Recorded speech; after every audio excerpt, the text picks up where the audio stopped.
Hello and welcome back Celebrity Died News Channel. Last week, the United States mourned the loss of several notable individuals whose contributions to culture, entertainment, politics, and society left lasting impacts. From celebrated artists to pioneering public figures, each person's legacy continues to shape the fabric of American life. As we reflect on their achievements, we remember their dedication, creativity, and the unique ways they enriched our world. Their passing serves as a reminder of the profound influence one life can have. And this week, we honor their memory and celebrate their lasting contributions. Charles Osgood, longtime host of CBS Sunday Morning and radio personality, dies at 91. Charles Osgood, the beloved host of CBS Sunday Morning and the radio program The Osgood File, has passed away at the age of 91. His death was confirmed by CBS, where he had worked for 45 years. According to his family, the cause of death was dementia. Known for his warm, folksy demeanor, soothing voice, and trademark bow tie, Osgood anchored CBS Sunday Morning from 1994 until his retirement in 2016, following in the footsteps of the show's original host, Charles Kuralt. During his time on the show, Osgood earned widespread acclaim, winning a Peabody Award and 2 Daytime Emmys in the mid-2000s. In 2017, he was honored with the News and Documentary Emmys Lifetime Achievement Award. "I cannot think of anything that gives me more pleasure than Sunday morning," Osgood once said in an interview. "It feels great to be part of something that people love, and I know that they do." When he retired in 2016, Osgood passed the hosting duties to Jane Pauley, and the show, known for its in-depth features and iconic trumpet theme, continues to be a top-rated favorite. Born on January 8, 1933, in the Bronx and raised in Baltimore, Osgood graduated from Fordham University. He began his career in radio as an announcer, then enlisted in the U.S. Army in the 1950s, serving as an MC for the U.S. Army Band. After his military service, Osgood returned to WGMS in Washington, D.C., where he worked as an announcer under the name Charles Wood. He later became the station's program director. In the 1960s, he adopted the name Charles Osgood at ABC Radio Network, where he worked after discovering that another announcer named Charles Woods was already on the air. It was also during this time that he became friends with future Nightline anchor Ted Koppel. Osgood joined CBS News in 1971, initially working as a reporter before becoming anchor of CBS Sunday Night News from 1981 to 1987. He also co-anchored the CBS Morning News during the week and served as a regular newsreader on CBS This Morning from 1987 to 1992. In addition, Osgood occasionally filled in as anchor for the CBS Afternoon News and CBS Evening News with Dan Rather. He often signed off from his television broadcast with the phrase, "See you on the radio," a nod to his popular The Osgood File segments, which aired multiple times each weekday on CBS Radio. Osgood is survived by his wife of 50 years, John, as well as their 5 children and 6 grandchildren. His legacy as a trusted voice in American journalism and broadcasting will continue to resonate for years to come. Mary Weiss, lead singer of the Shangri-Las, dies at 75. Voice behind Leader of the Pack. Mary Weiss, the iconic lead singer of the 1960s pop group The Shangri-Las, passed away on Friday at the age of 75. Her death was confirmed by her husband, though no further details have been provided. The Shangri-Las, a groundbreaking girl group, was formed in the Queens neighborhood of New York City. The band consisted of 2 sets of sisters, Mary and Betty Weiss, and twins Marge and Mary Ann Ganser. Mary Weiss was the standout lead vocalist, known for her emotive performances that captured the essence of teenage love, heartbreak, and drama. The group's most famous songs include the poignant Remember, Walking in the Sand, and the rock and roll classic Leader of the Pack. The latter, penned by songwriters George Shadow Morton, Jeff Barry, and Ellie Greenwich, became a chart-topping hit in 1964, reaching number 1 on the pop charts.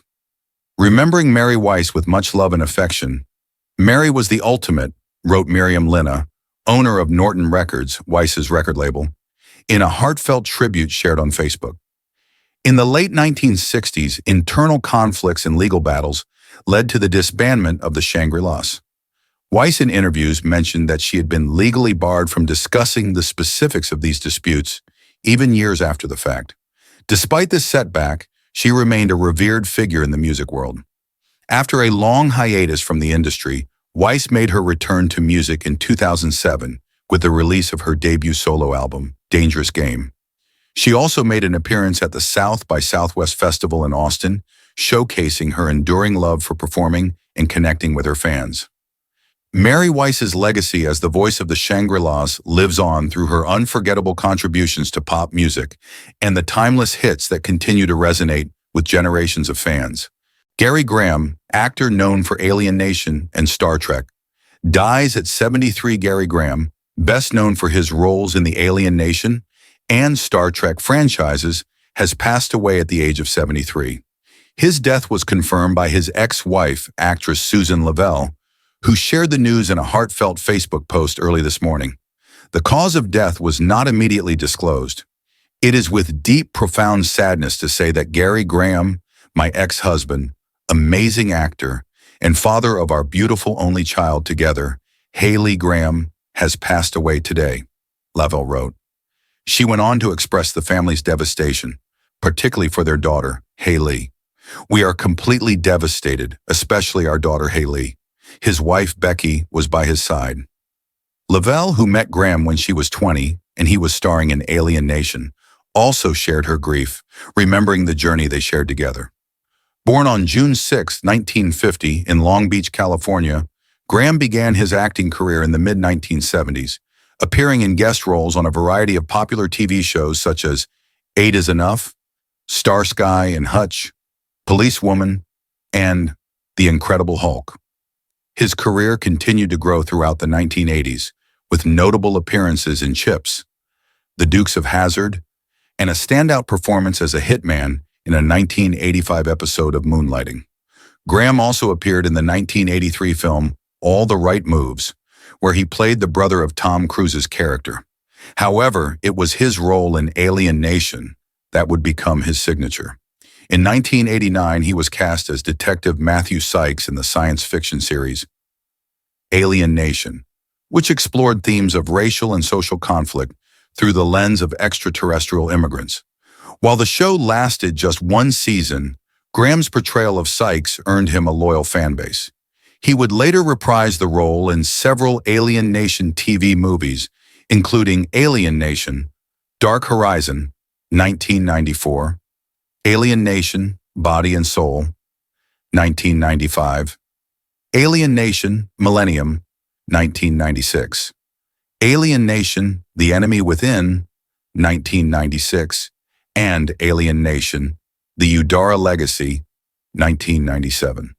Graham's connection to the Star Trek universe began in 2001 when he was cast as Vulcan Ambassador Soval in Star Trek Enterprise. This role followed his earlier appearance in a 1995 episode of Star Trek Voyager as a different character. In addition to Enterprise, Graham appeared as Ragnar in the 2007 video, Star Trek of Gods and Men, and reprised the role in the series, Star Trek Renegades. His other TV credits include appearances on Dragnet, Sheena, Jag, and Nash Bridges. In her Facebook tribute, Lavelle described Graham as a man with a funny, sarcastic sense of humor, but kind, who was passionate about the causes he believed in, a devout Christian, and deeply proud of their daughter, Haley. This was sudden, so please pray for our daughter as she navigates through this thing called grief. Fly high into the heavens, Gar. Thank you for our journey and thank you for the gifts you left me in acting, my love of horses, and most importantly, our daughter. Melanie, singer-songwriter of Brand New Key and Woodstock icon, dies at 76. Performance at Woodstock in 1969, has passed away at the age of 76. The news was confirmed by her children, Layla, Jordy, and Bo Jared, who shared the heartbreaking announcement on social media. The cause of death was not disclosed. It is with deep sadness that we share our mom has passed peacefully on January 23, 2024. They wrote in a post using their mother's favorite greeting. Dear ones, Mom passed out of this world and into the next.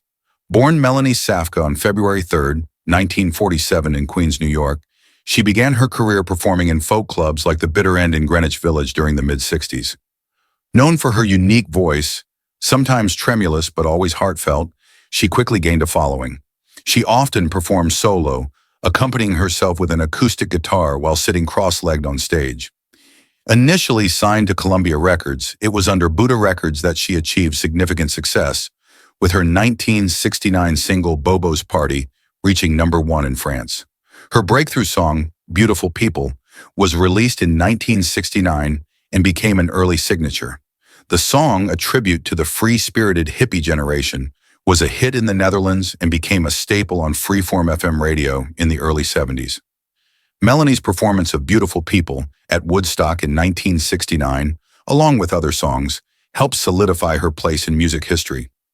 A portion of her set at the legendary festival was featured in the documentary, propelling her career to new heights.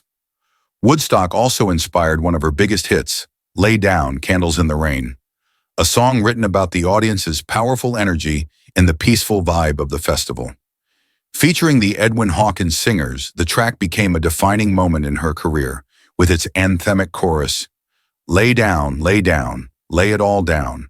Let your white birds smile up at the ones who stand and frown. Other successful singles followed, including Peace Will Come, According to Plan, and covers like the Rolling Stones' Ruby Tuesday. But it was 1972's whimsical Brand New Key that became her biggest commercial hit. The cheeky yet playful song, which Melanie penned herself, topped the charts and became an international sensation. With a memorable, childlike refrain, I've got a brand new pair of roller skates, you've got a brand new key. The track blended innocence with a subtle wink that resonated with both children and adults alike. By 1972, Melanie was named Billboard's #1, one top female vocalist, solidifying her status as one of the era's leading stars. Though she had other charting hits like Ring the Living Bell, The Nickel Song, and Bitter Bad, Melanie began to take a step back from the music industry to focus more on her family. Despite her hiatus, Melanie never fully left the music world.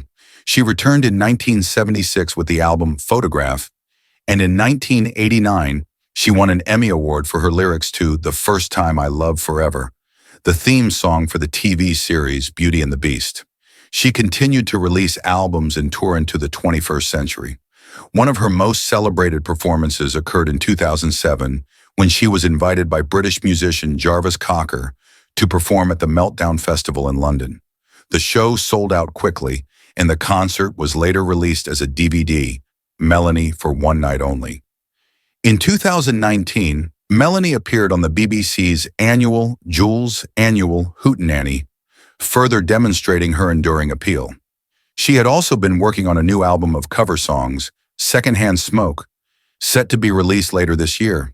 The album includes her interpretations of songs like Morrissey's Ouija Board, Nine Inch Nails' Hurt, Radiohead's Creep, Depeche Mode's Enjoy the Silence, and David Bowie's Everyone Says Hi. Melanie was predeceased by her husband and longtime manager, Peter Shekerick, who passed away in 2010. She is survived by her children, Beau Jard, Layla, and Jordy, as well as her grandchildren. The family has announced that a celebration of Melanie's life will be held at a later date. In the meantime, they have asked fans to light a candle at 10 p.m. Central Time to honor the beloved artist. Raise them high up again. Illuminate the darkness, and let us all be connected in remembrance of the extraordinary woman who was wife, mother, grandmother, great-grandmother, and friend to so many, they wrote. Melanie's legacy as a trailblazing artist who captured the spirit of a generation and whose music continues to resonate with listeners worldwide will live on.